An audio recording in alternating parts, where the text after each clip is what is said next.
Live from UBC Studios in Kampala. This is Good Morning Uganda Extra.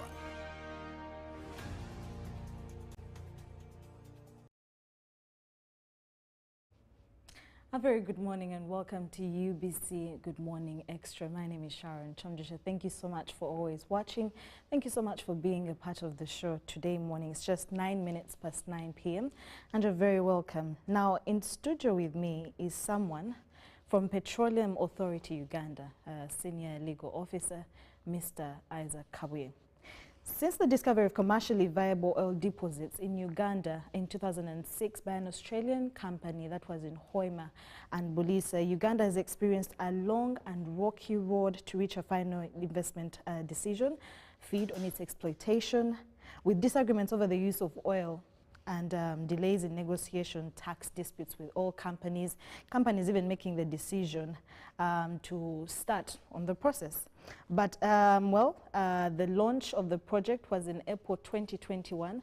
We also saw, for example, the President of Tanzania, that was Her Excellency Suluhu, who came into Uganda to have a discussion about the oil exploitation in Uganda. And the project covers two upstreams, that's the blocks and the development of an export oil pipeline, the East African crude oil pipeline, which will transport most of the oil through Tanzania to be shipped overseas.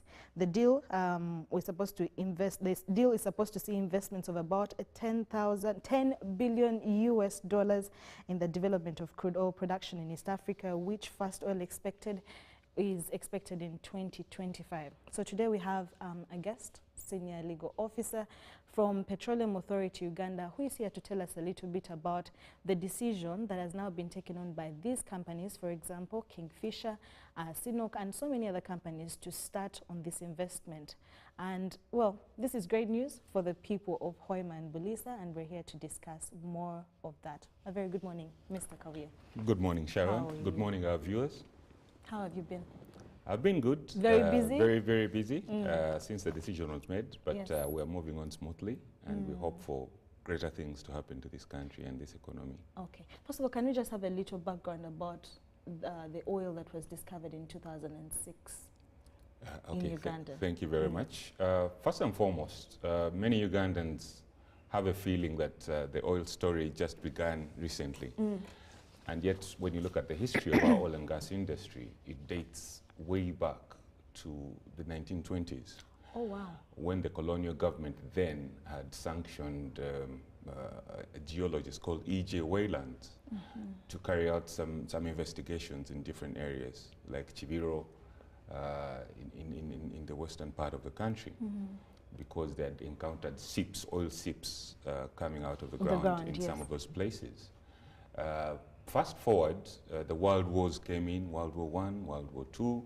Of course, the victors of those wars eventually tore apart the African continent, let East Africa be for growing cotton and all the other cash crops, let West Africa concentrate on the oil and gas. And that's how West Africa moved way past the Eastern nations when it came to oil and gas exploration and development and production. Fast forward, President Museveni came into power 1986. He's always telling this story about how a shell it was that came into the country and wanted to take up rights in the country through licensing. And of course, he asked around, do we have any Ugandans who are experts in this area for them to advise me and so that I can deal with these companies that are flocking the State House and all. And I think the gentleman they brought was someone from BOU who was only familiar about the downstream, about the trucks which were bringing in oil products from Mombasa. So he knew about the numbers and the trucks. So he was very disappointed, of course. He said, no. He talked to the people in the Ministry of Energy at that time, or the people who are handling those matters. And he said, no, we need to train Ugandans so that then we're ready and we're better advised about this oil and gas industry. Fast forward, several people went out and started studying geosciences and all the other disciplines that relate to the oil and gas sector. to make us ready. And when they came back, we established the Petroleum Exploration and Production Department within the Ministry of Energy and Mineral Development. As We didn't have that initially? We didn't have it initially. So it came up, and then they started promoting our nation. We started doing road shows, trying to convince oil companies that actually we do have, our scientists have seen that we have oil in the country. Please come and explore, because it's very expensive. Oil and gas is a high-risk venture, because the government does not invest money in exploration, because you can drill a well and it's a dry well. Yes. And these are millions of dollars. So the government does not invest. We use production sharing agreements. The way these work is you invest, the company comes in, invests money. When it discovers, we pay back the costs that they have incurred, and then we share profit oil that remains after having paid back their costs. Yes. So the company started coming in, of course. Around that time, we were working under the old law. Even in 2006, when we discovered, we were working under a law which was enacted in 1985. And what was it stipulating? The law stipulated, it has several facets that we are still looking at today, but the people who wrote it did not envisage discovery of oil, the reality of discovery in Uganda. So when we discovered, yes, it was dormant. Once we discovered, after these people promoted the country through road shows, convincing oil companies to come into the country, what happened was we realized that after discovering commercially viable oil and gas resources in 2006 in Uganda, we realized that the law needed to change. We didn't have a policy at that time that would cope with the vagaries of discovering oil. So then we had to work on a new policy, which came in 2008, the National Oil and Gas Policy of 2008, which has been basically the benchmark that we've been working on in the sector up until now. And that policy stipulated that we had now to enact new laws. And in 2013, we successfully went through Parliament, and Parliament agreed with all our proposals with a few changes. And we enacted the Petroleum Exploration, Development and Production Act of 2013, which is the upstream law, and the attendant midstream law, which governs everything from the delivery point downwards to refining, processing, conversion, and all things like that. So when the laws came, we had to also make the regulations in 2016 for those two laws. But in 2014, we entered into a negotiation with the companies in what we called the revised commercialization plan. That plan stipulated that we could use our oil 3 ways. One of those ways was gas to power. By that time we had power issues, so we thought we could use some of our resources to generate electricity, which is possible.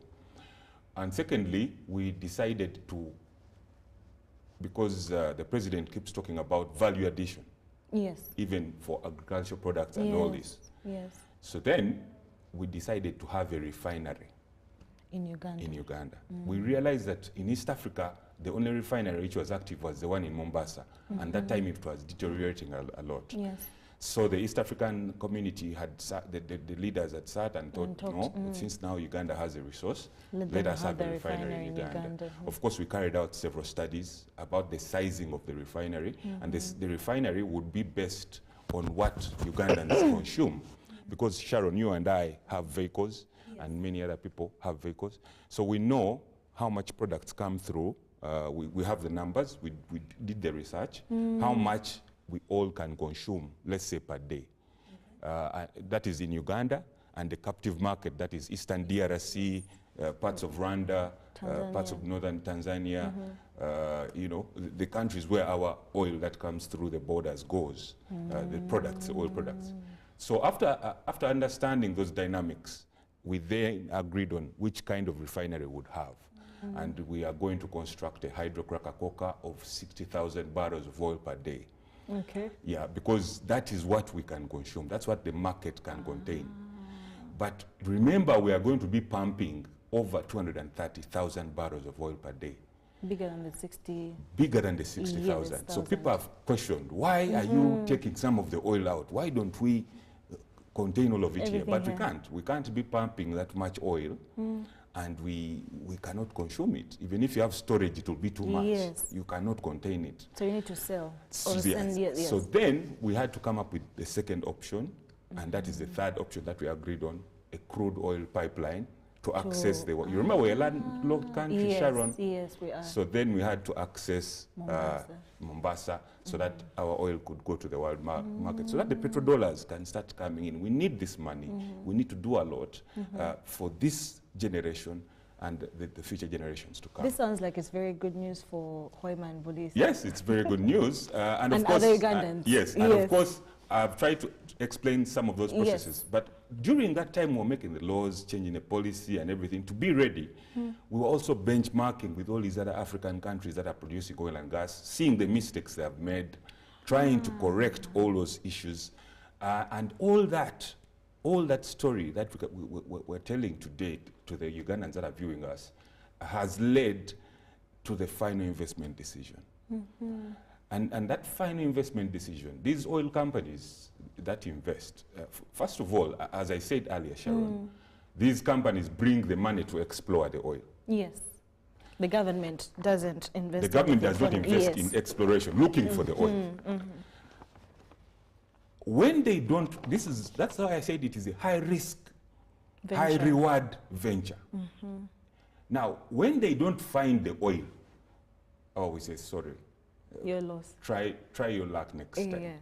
And we have had companies that have operated here, like Dominion and Neptune in area 4B and 5, and they have looked for the oil and they have not and they've failed, and they have sunk millions of dollars. Wow. But they have not found. We have told them sorry, and they have left. Okay.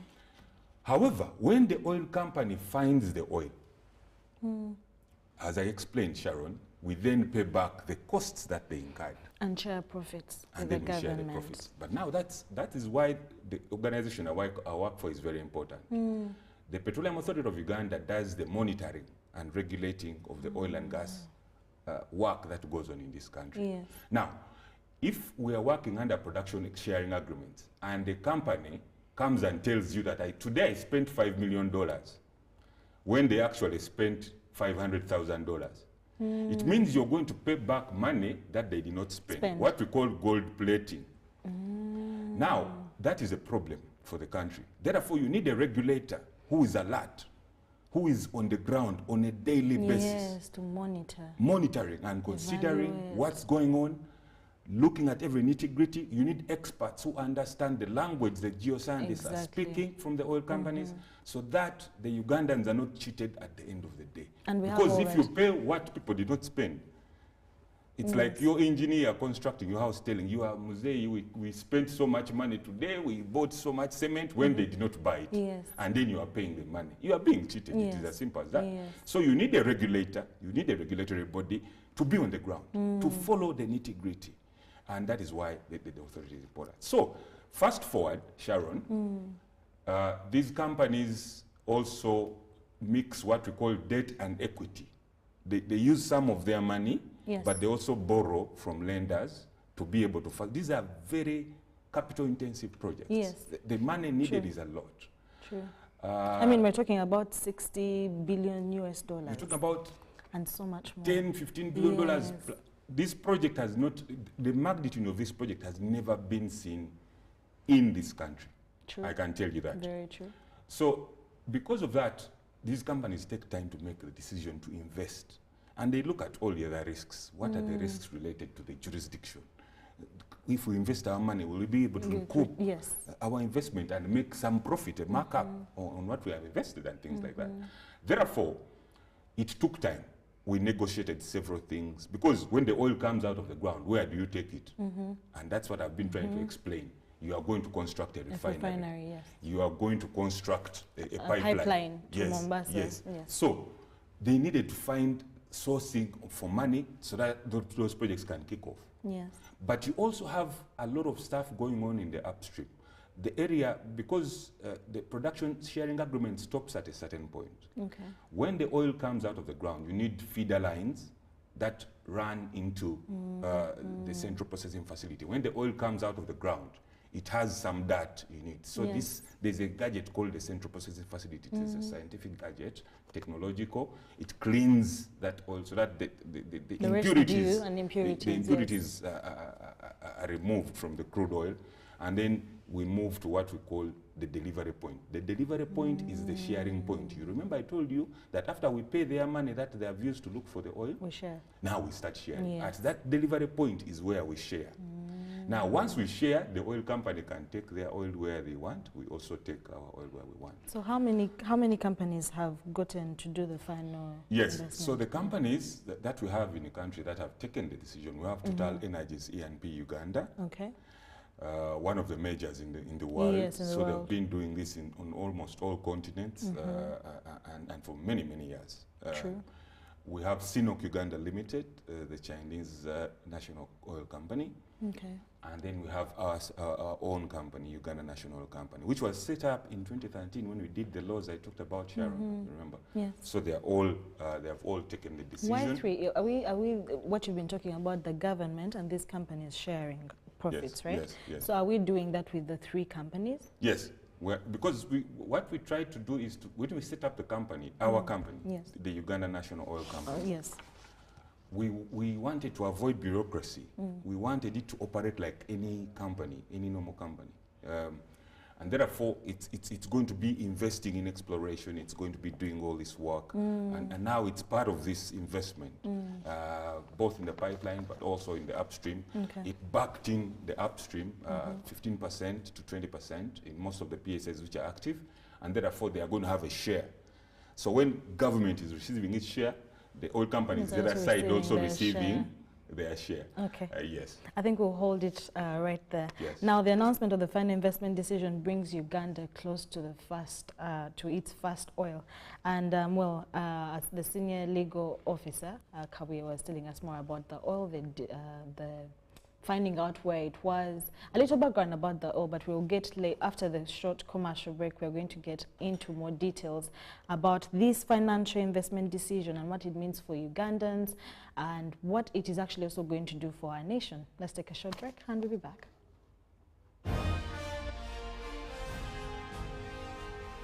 Live from UBC Studios in Kampala. This is Good Morning Uganda Extra.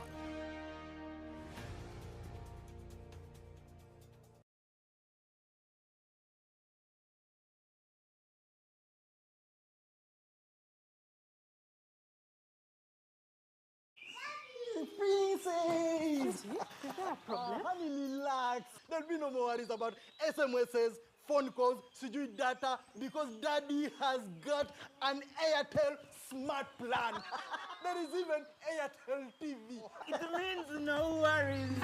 Enjoy life worry-free with Airtel Smart Plans, shareable among 5 people. Use every day and pay. The Ministry of Public Service invites all ministries, departments, agencies, and the general public to the 11th Africa Public Service Day, APSD, scheduled to take place on the 22nd of June 2022 at Kololo Independence Grounds. The theme for this year's APSD is Bringing Citizens and Governments Closer, Service Delivery for Social Economic Transformation. The chief guest for the day will be the Right Honourable Prime Minister, Honourable Robina Nabanja. There will also be different exhibitions from the different ministries and agencies, and the public is encouraged to have a walkthrough to find out the services provided and the new innovations that have been put in place for efficient service delivery. Signed, the Permanent Secretary, Ministry of Public Service. Football packages, great entertainment, Sports, the local content, telenovela, the movies. there is something for everybody. Go TV, this is where great stories live. Get the best entertainment for any budget. With GoTV, you will have great entertainment for as little as 13,000 Ugandan shillings per month. GoTV, great stories, Zidiwano. GoTV Uganda, love it. We also have enough air to, It is intellectually engaging. and you can only become a leader when there are problems. I like that. The same applies to Rwanda, Burundi. So what are we federating? Whether rats from another country can be, I mean, someone somebody must be there to hold everybody accountable. But at the moment, we would rather deal with what we have, make it right.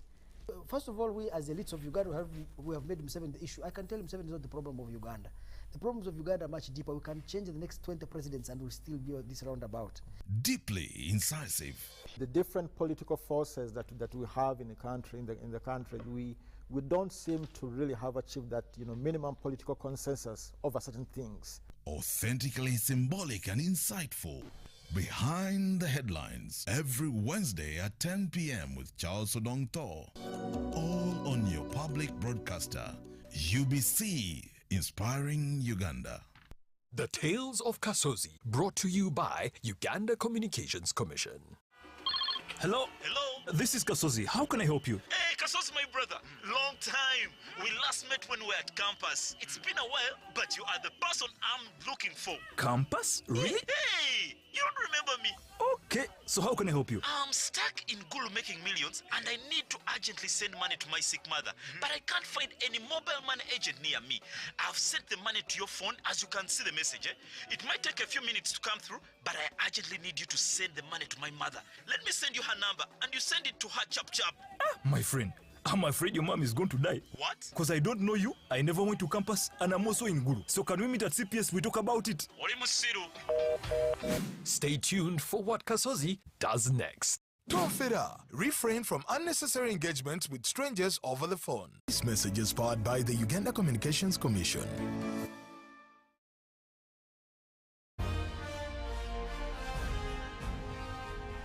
Live from UBC Studios in Kampala. This is Good Morning Uganda Extra. Good morning once again. You're still watching Good Morning Uganda Extra with me, Sharon Chomjisha.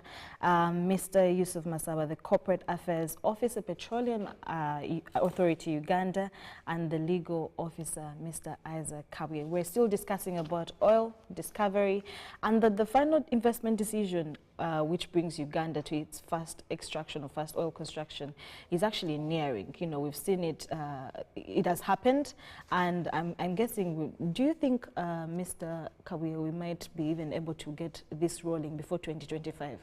Yes, because we're moving at a very terrific speed. I am positive that we can actually, between 2024 and 2025, we could get fast oil earlier than planned, because we're really moving at bullet speed. Yes, Beautiful. I'm confident about this. Okay. Yeah. Now we talked a little bit about oil discovery in Uganda 2006, and it's beautiful news for all the Ugandans. But then the final investment decision is actually what even makes it more beautiful. That's true.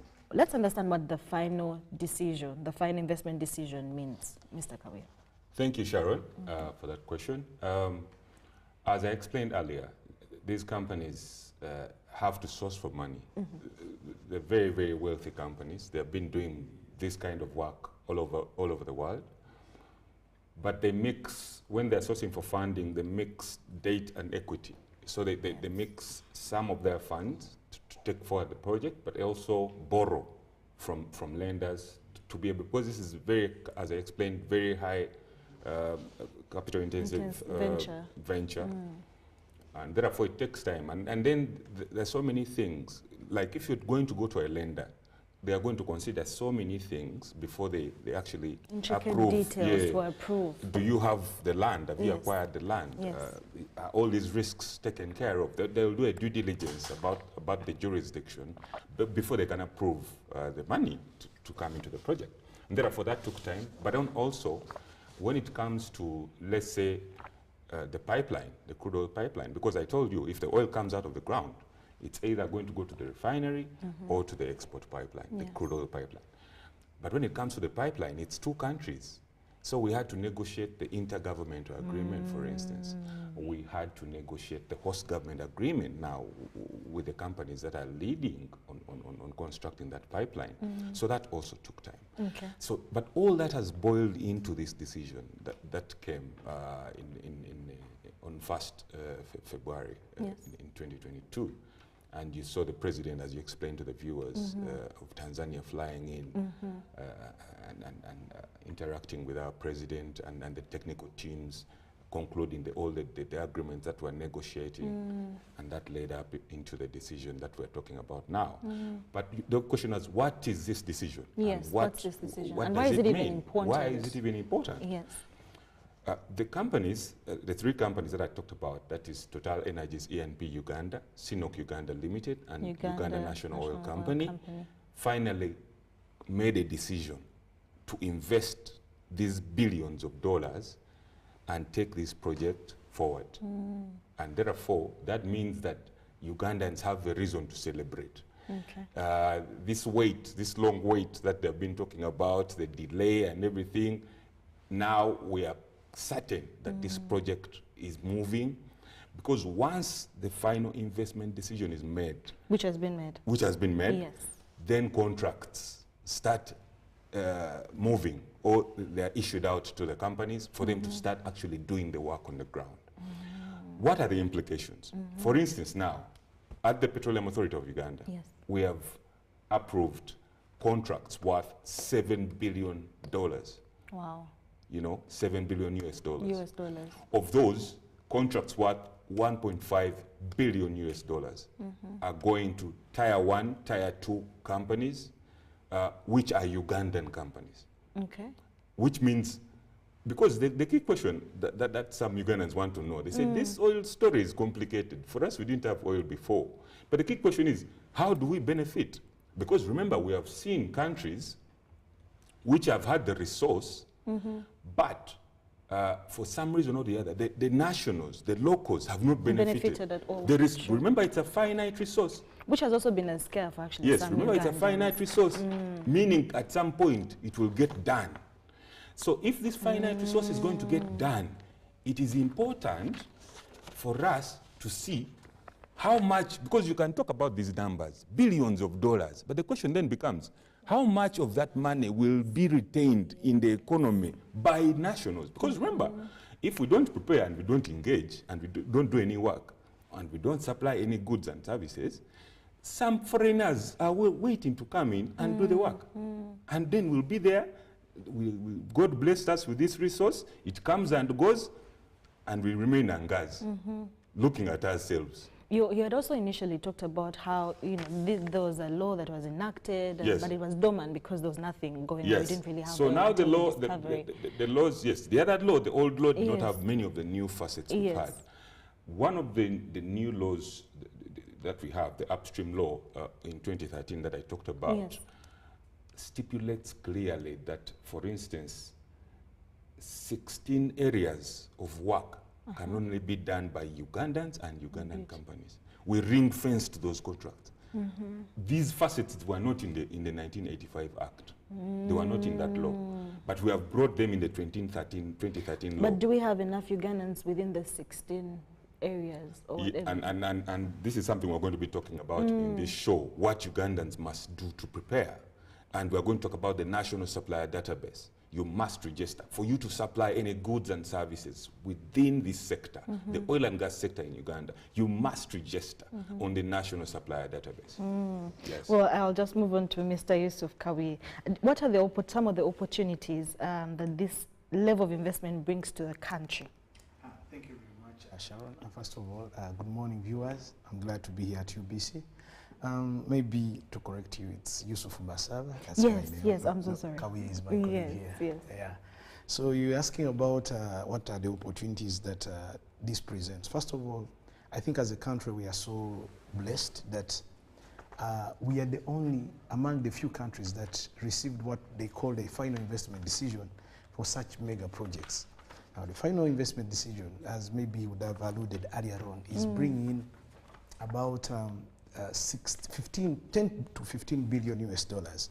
Now in Uganda we've not had a project of that magnitude, that is 10 to 15 billion US dollars. The biggest we've had is Karuma, which is about 5 billion US dollars. Now we're talking about a project of 10 to 15 US dollars. Double Karuma. That's more than double. It's about 3 times the project that we are talking about. Now if you look at that, the number alone, Uganda's economy is about 35 billion US dollars. We're bringing a project that is bringing 15 billion US dollars, And when you look at all the other sector linkages, we shall come to about 25 billion US dollars. Interesting. Now that is a mega project that we're talking about. If it were a World Cup, the whole world would be talking about us. But because it's an oil project, probably not everyone is interested in this subject. But coming to the opportunities that this presents, first of all, you have now to break down. As Uganda, all the opportunities are there. Kabuye just mentioned that 16 areas are ring-fenced for Ugandans. Now, some of the opportunities that we have, they are what we call low-hanging fruits that we have to really harness before the time goes and leaves us. Now, he said 16 areas are ring-fenced for Ugandans. Some of the 16 areas ring-fenced for Ugandans are, one, we have catering, foods and beverages, office supplies, freight and trading and logistics. Then we also have waste management. We have crane hire. We have things like secretarial. We have transport, IT, media itself here as we're speaking, supplies that we can source locally. All these areas are ring-fenced for Ugandans. You talked about the Tier 1 level, that we also have Ugandans that are participating. They are companies. How many tiers do we have? We have about 4 tiers. We have Tier 1, very high, intensive, and really the technology we don't have here and the capital required, we don't have it. Like, for example, drilling. We might not have a rig here. We may not have a company that is specialized in building rigs. So you'll find that such a contract will go to a foreign company. Yes, foreign but company. now we say, okay, fine, you've gotten the bigger chunk of the deal. Where do other companies come in? So we go to Tier 2, because much as you're going to construct a rig, you might need a support base, you might need a construction base, you might need where all the roads, the materials that you're going to use, like sand, like iron, so those are Ugandan steel. companies. Now we bring in Tier 2, we bring in other companies that can supply. Maybe a Ugandan company doing a joint venture, because it's also, again, technically very intensive. Now you bring in a joint venture probably from a Ugandan company and another foreign company. The entire 3, we want now the Ugandan companies. That's where now seeing them, where they're also now taking part of the cake. And then Tier 4, maybe the Ugandan companies also subcontracting the smaller companies in the areas, because as you know, we have local content, but when you go to some of those areas within the Albertine region, they also talk about local content. So we are looking at the casual laborers. Are you going to carry casual laborers from, let's say, Mbale and take them to Hoima? No. So you'll get the people from the area. Now, all those opportunities, they are immense. But as we talked about the sector linkages, the oil and gas sector affects many sectors, as we shall see. First of all, if you look at agriculture, we are going to have about 1 million people moving into the Albertine. Now, 1 million people will need to eat. You have to plan for those people. What are they going to eat? 2, we have housing sector. All these people will need to go and stay somewhere, and then they will have to relax. How long is it going to take for this oil process? I think if we started 2024 or 2025, how long? Because I know oil will come to an end. Maybe Yes, then we discover in another place. It's a finite resource, and we are talking about 30 years. Oh, 30 But years. now the intensive 4 years that we are talking about following the announcement of final investment decision, the construction and development phase, a lot of money is going to be invested. The money we are talking about is not the money going to come from oil. This is the money being brought to Uganda. That is the money we are talking about. You talked about first tier. Yeah, the 4 tiers. First tier, and you said that is very capital intensive, some things we don't even have to construct. In the 30 years, we still can't have that, so that money is sort of still... No, that's where we come in. Almost all the third tier, we shall only have Ugandan companies, and we are having them.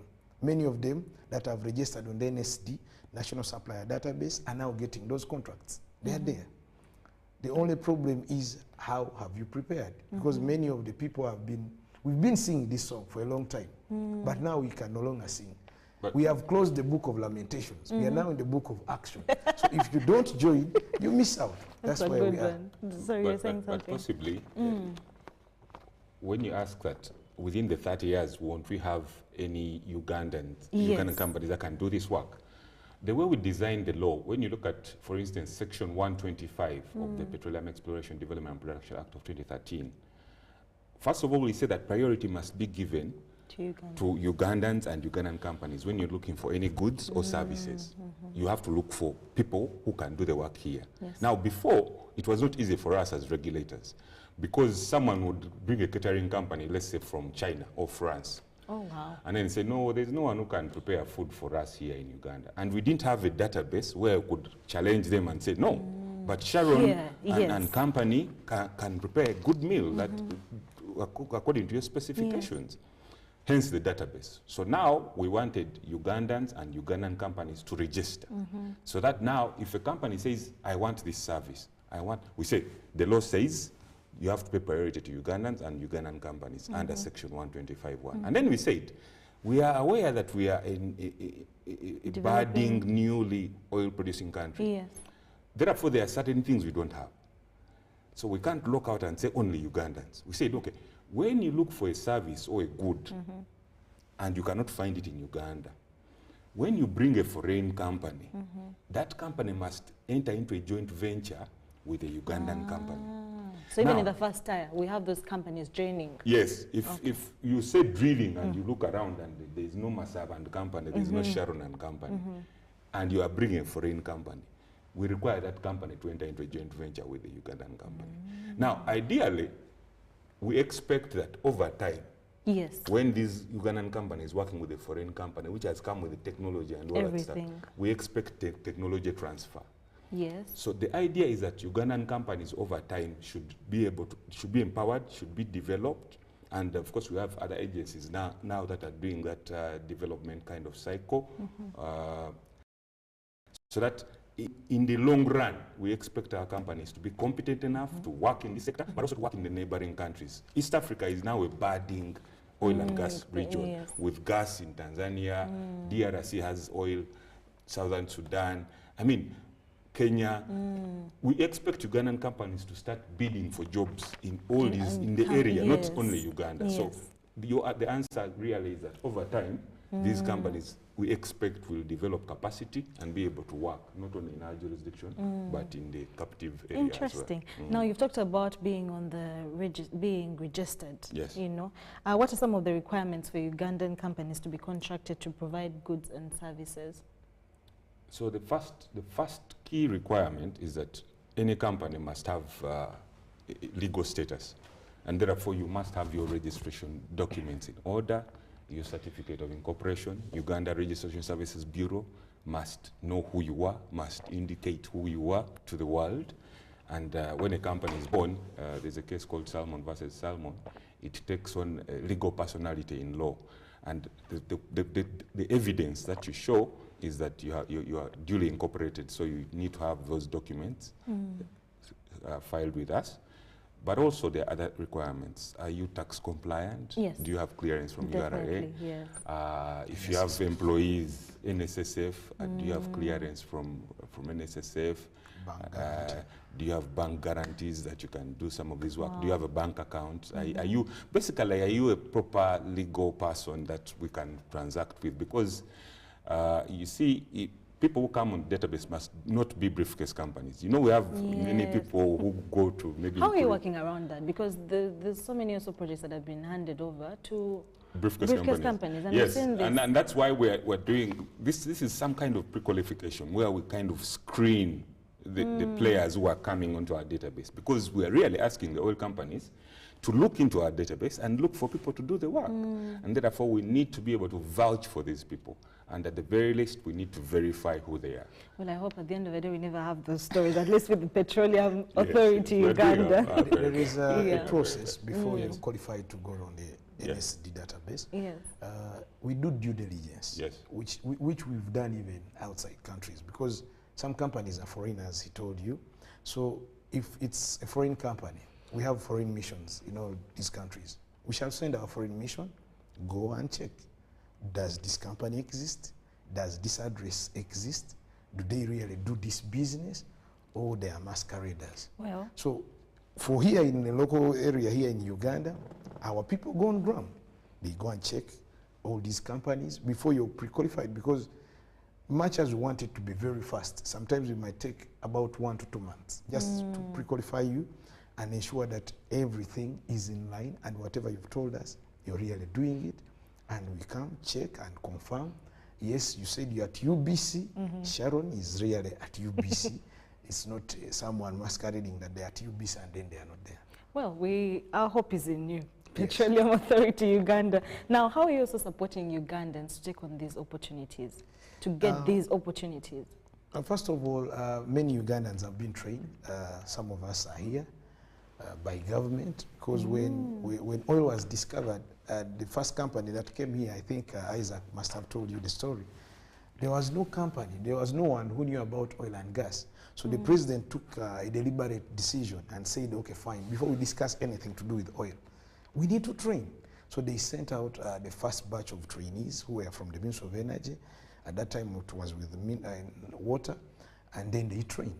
When they came back, another batch went. Now, the ones that came and then the second batch that went started doing some of the exploration works that we are seeing. Some of the wells are named after them because of the good work they have done. So from there, they have been sending now. You see, oil, as I told you, it's broad. Yes. It has economics. It has the geo, where we have the engineering, we have the geophysicists, we have people who are specializing in looking at how a well is. So it is broad. Then you have the law. So the Isaacs have trained in the law. They understand oil and gas law. They have to know that when we are doing policy, then by the time you reach on the real oil, you must have all these people around. So they have trained, but we have now also gone ahead.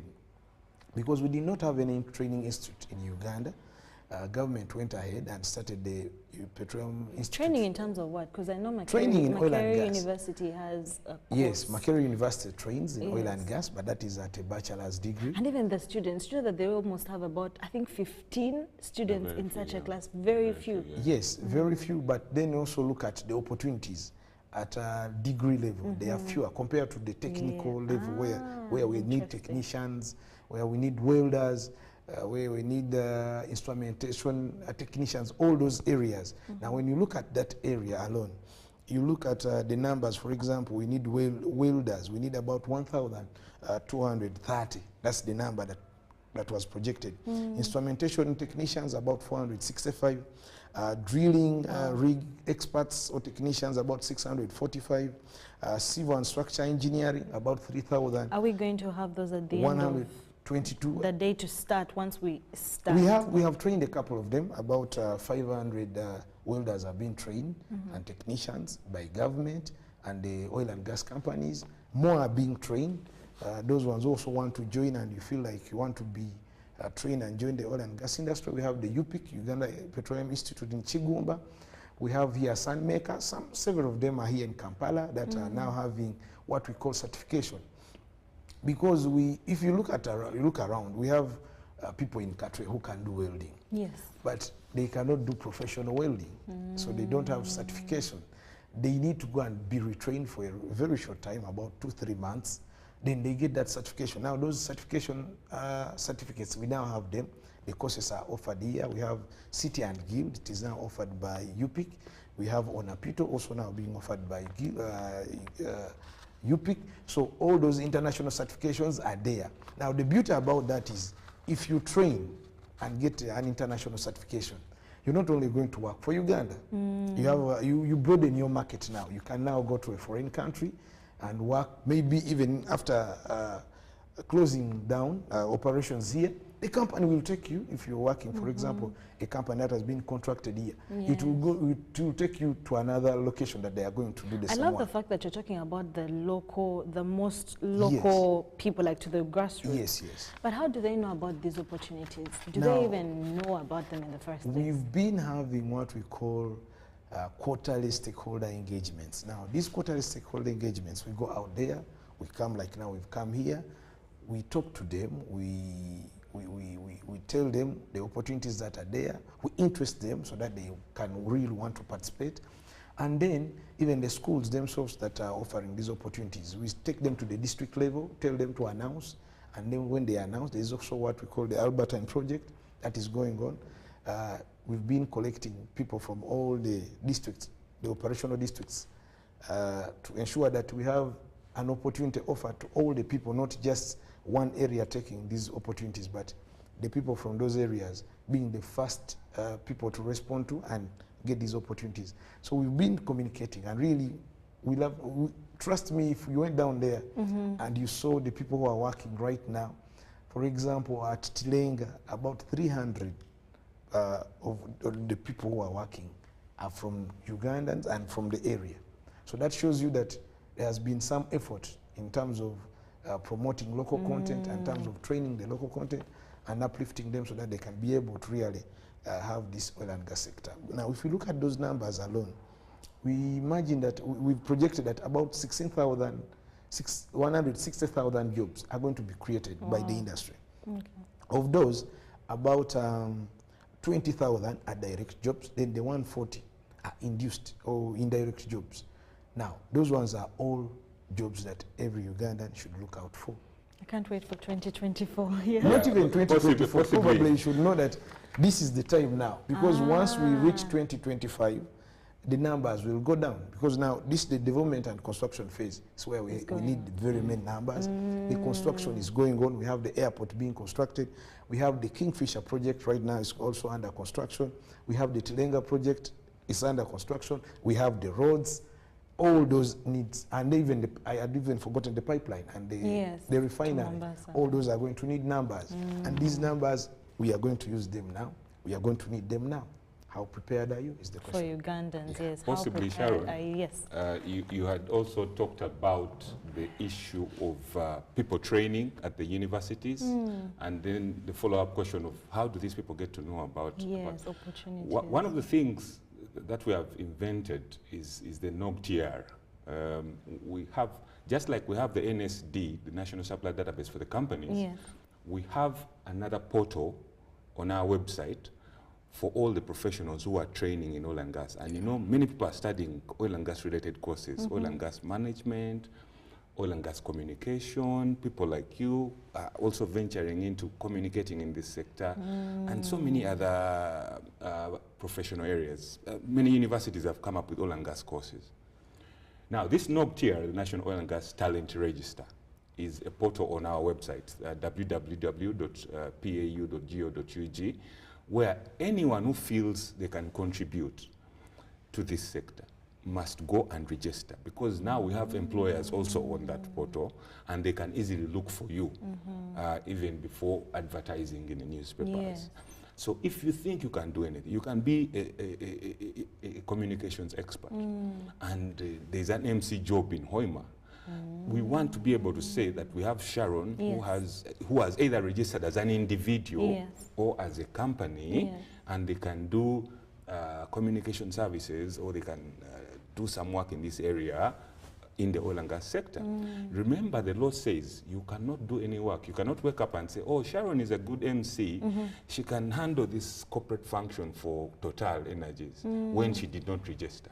Ah, so you have to be registered. You have to be registered. Okay. So the starting point is registration.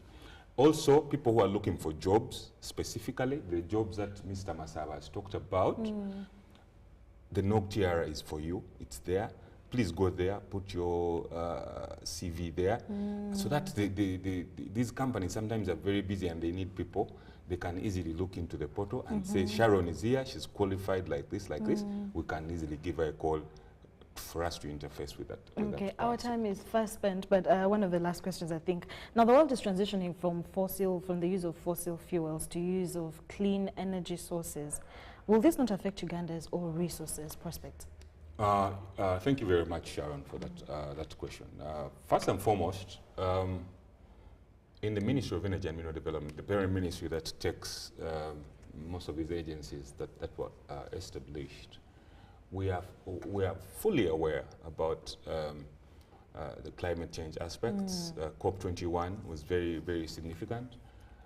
But also, we're working with our sister ministries, like the Ministry of Water and Environment, which has spearheaded the climate law, which I think came out last year. We have amended the National Environment Act in 2019. Yes. All these laws are now very, very alive to the issues of climate change. But also the projects that we're talking about today are going to have very, very low emissions. They've been designed in such a way that they have very, very low G&G emissions. So we're ahead of Basically, the game. we're ahead of the game. Yes. We want to leave as a minimal footprint when it comes to us delivering this oil to the market. Meaning that as we are paying attention to what we are doing, we're also, we're not burying our heads in the sand. We're looking at what we call the energy mix. What can we get from solar energy? What can we get from wind energy? We're even talking about nuclear. I know yes, we're talking about nuclear. We have a nuclear department, already considering what we can do with the nuclear energy for us to further that cleaner energy in biomass. There's so many of these.